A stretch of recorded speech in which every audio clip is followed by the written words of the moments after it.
He is a Fiesta Bowl champion, a Cotton Bowl champion, a Big Ten champion with Penn State, and our very first guest here on Springball Boulevard. We have of the St. Louis Battlehawks, number 74 offensive lineman, Steven Gonzalez.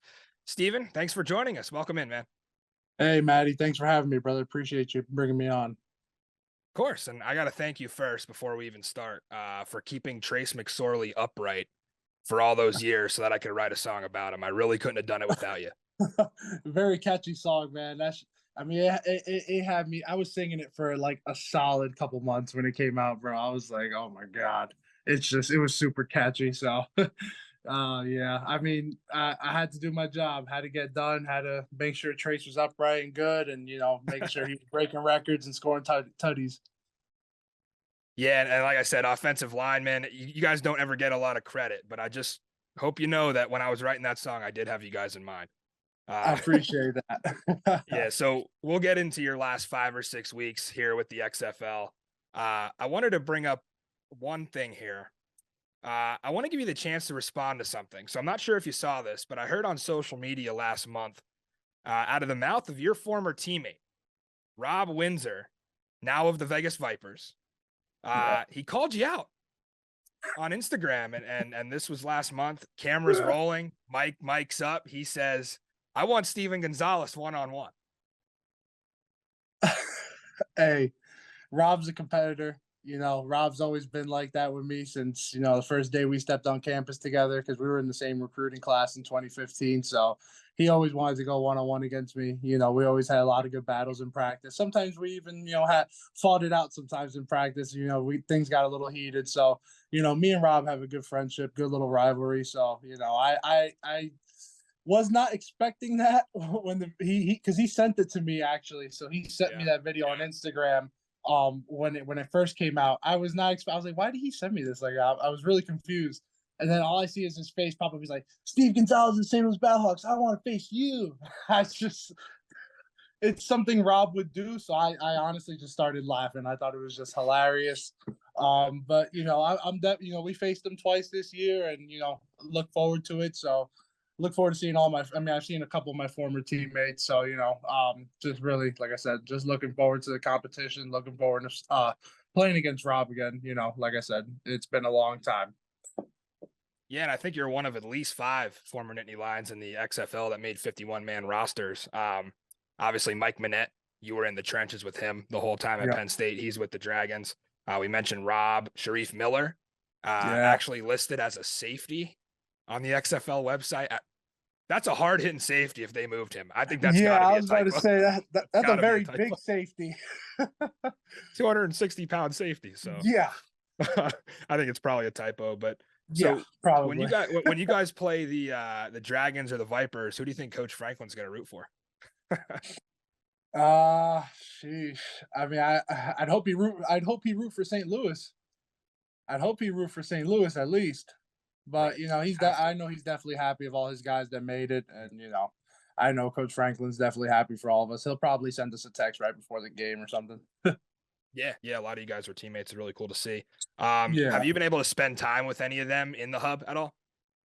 We're like in separate locations, separate hotels. So the only time we really saw them was the day that The Rock came for like the meet and greet event where they had all the teams at Texas Live over here.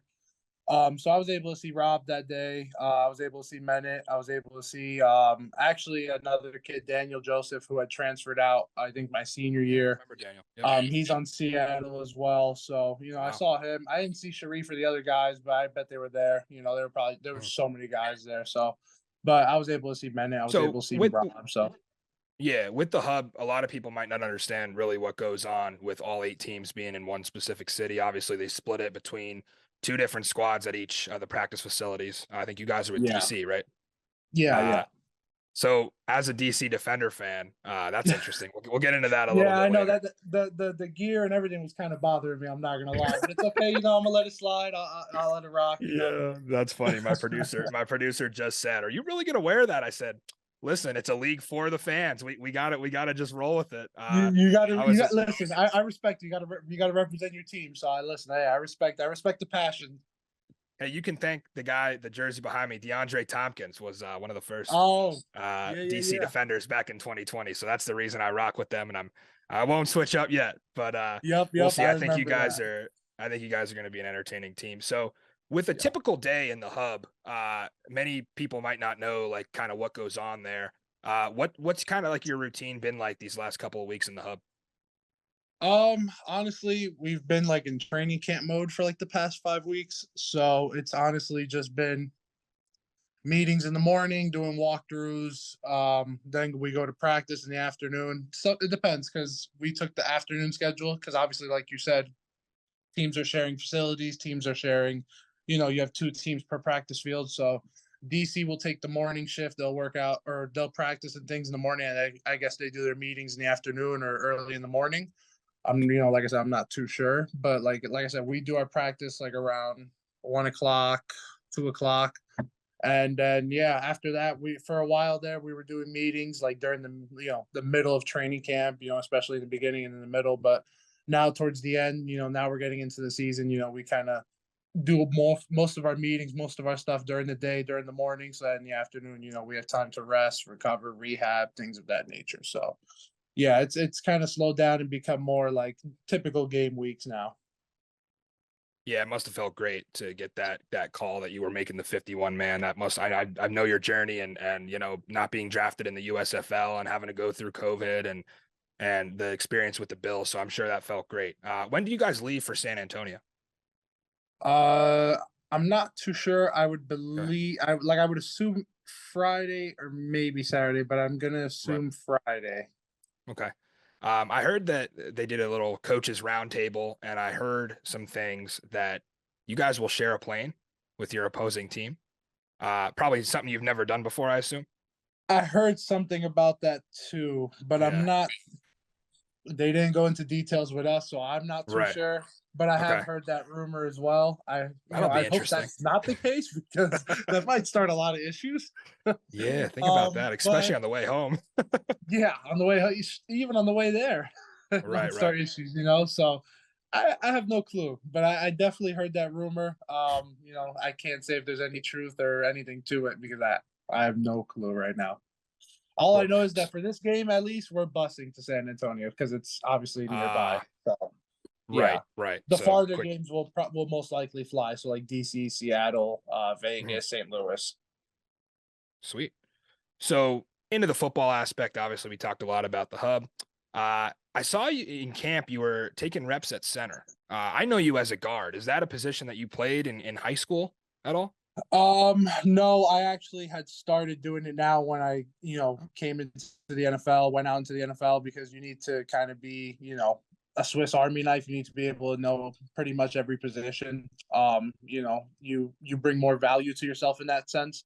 So, the big thing for me was just trying to get as many, center reps as I can, even if it's just one or two a practice, 1 or 3, practice, like as long as I'm just being able to get live center reps snapping and things like that, being able to move around from that position because it obviously is different for me than compared to guard where I'm comfortable at. So Mhm. yeah, it's been a little bit of adjustment, but hey, like honestly, really the hardest thing is just getting the snap consistent, honestly. And I've done a much better job. I've worked with a lot of O-line coaches in the league and things like that. So, I feel very comfortable being able to be plugged in at center if I need to be plugged in case of emergency or play both guards. So like I said, I try to make myself, as valuable as possible. Whatever way I can bring value to the team.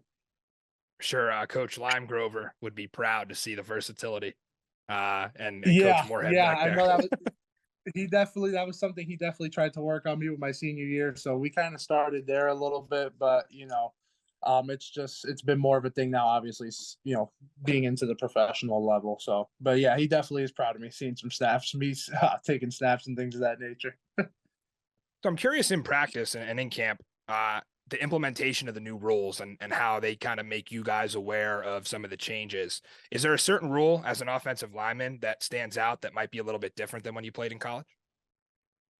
Um, I'd say the cutting. We can, we're able to cut as long as it's in front of, like, we're facing the guy or the guy's facing us. We can cut within. I think it's the box or like within 5 yards. No, either, it doesn't matter how far or wide, I think.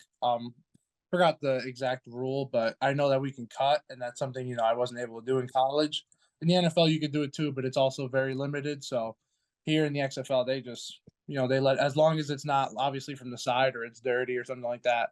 Also, the play clock, you don't really like notice it at first, but they try to make an emphasis, especially our offensive coordinators, things like that, of just, hurrying up to the ball so we can have as much time because the play clock is a little shortened. So if in case you want to read defenses, make, audibles. So yeah, that was a couple, things that kind of stood out to me. I mean, but Well, everything else you'll is be pretty fine. Yeah, good. you'll be fine with that, with how fast Joe Moorhead ran, right? I mean, Yeah, up exactly. tempo, not new to Also you. I forgot the one thing, the 1 point, 2 point, and 3 point extra points Yeah, now. That was the one thing that I was like, okay, this is a little different, but I like it. Like I like it. It's another offensive rep. You're yeah. not, it's not like PAT field goal where you're just sitting there and taking two bull rush D tackles to the face. Like you're literally running offense and things like that. So yeah, there's a couple things that kind of were a little bit different, but for the most part, it's pretty much just almost the same as the NFL. How do you prepare for knowing that you're going to be mic'd up for 60 minutes and everything, all the communication into the quarterback, all of the play calls? I mean, we saw it back in 2020 and even interviews on the sideline. There was a clip back in Yeah. 2020 on opening weekend. There was an offensive lineman for Seattle who let an F-bomb fly on the sideline. It became a viral moment. But what do you do? Like, do you even think about that, or you just go out and play and not worry about it? Honestly, yeah, you can't think too much into that because if not, you're just thinking about the wrong things. Yeah. Yeah, honestly, you just need to just go out, focus on your job, what you got to do.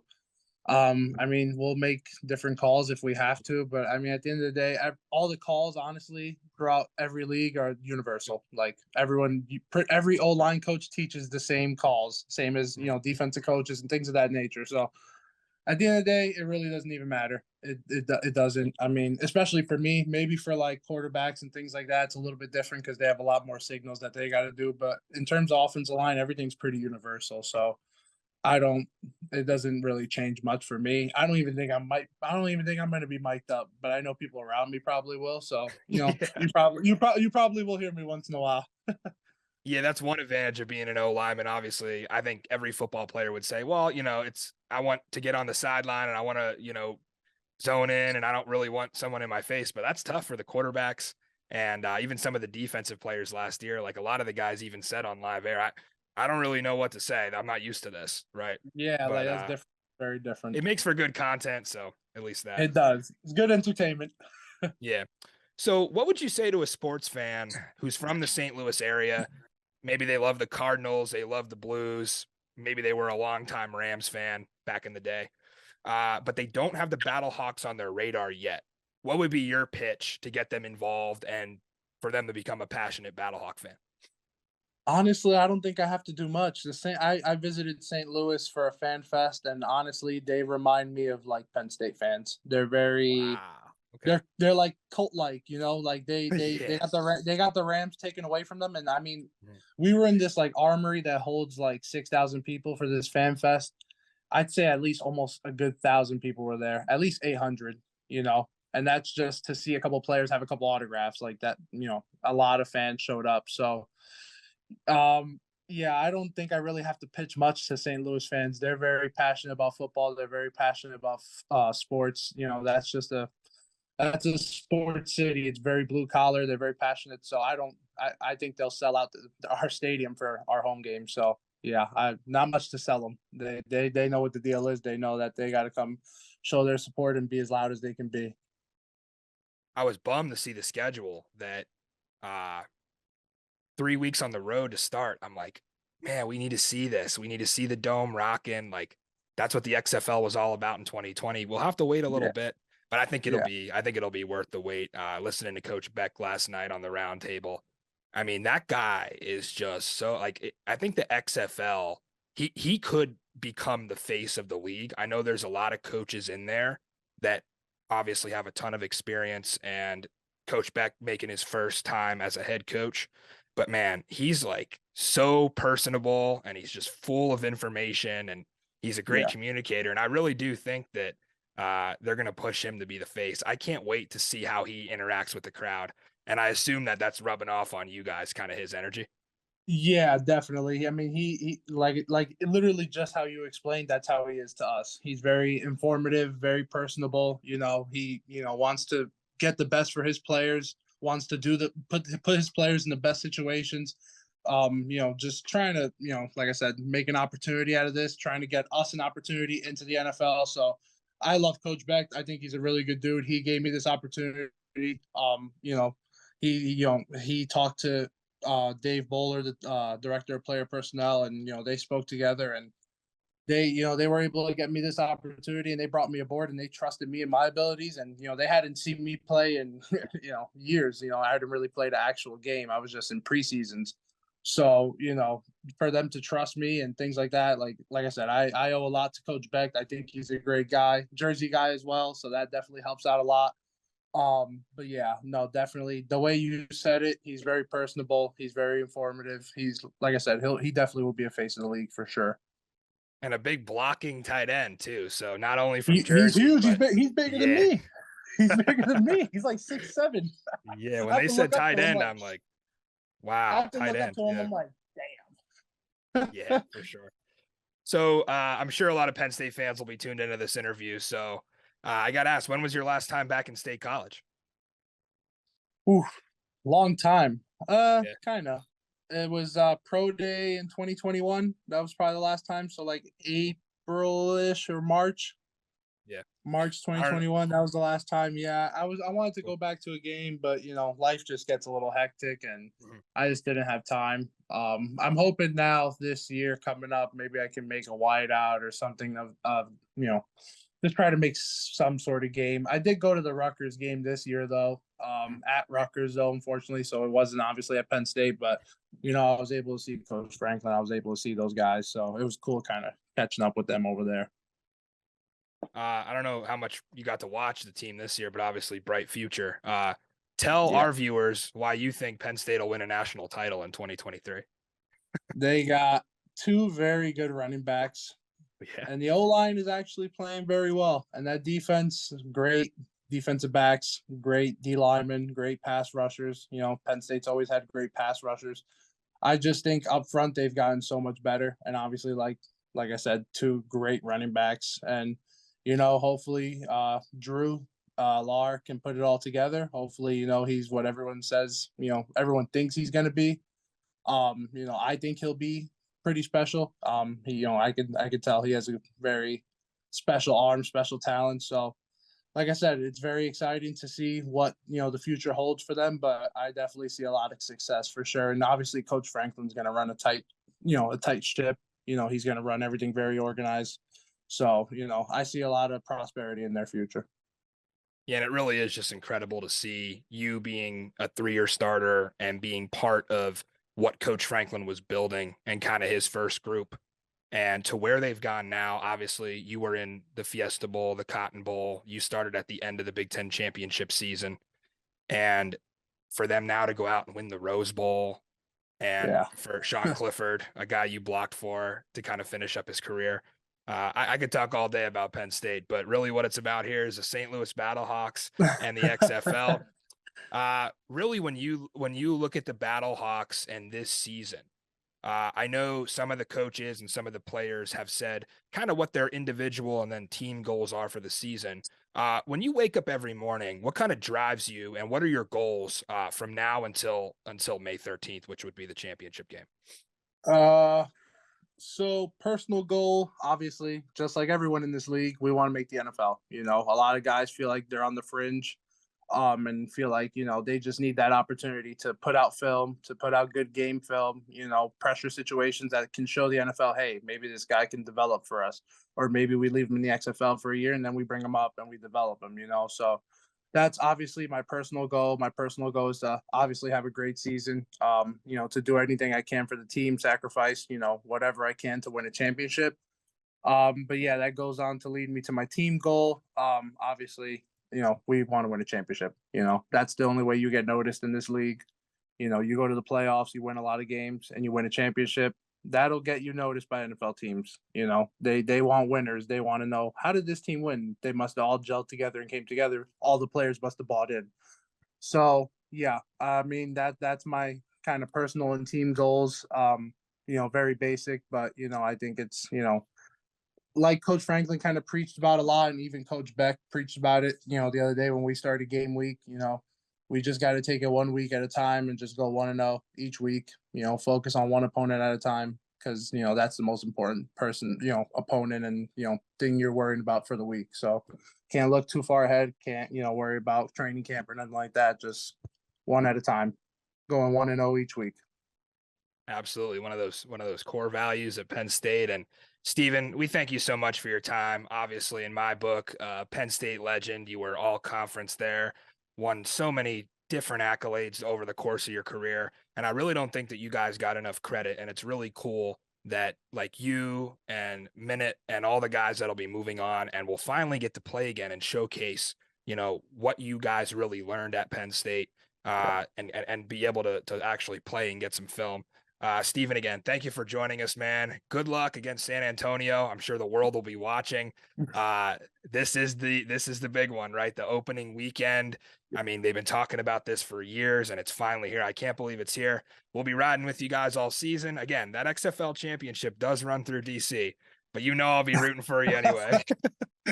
No, it definitely runs through St. Louis, brother. But no, I, like I said, Maddie, I really appreciate you bringing me on, man. I really appreciate you know, letting me be able to talk on the, you know, on your show and things like that, and you know, just letting me get my story out there for a little bit. But yeah, thank you, and you know, hopefully we could talk soon again. Making everybody back in Union City, New Jersey proud. That is Steven Gonzalez, number 74 offensive guard for the St. Louis Battlehawks. Thanks, Steven.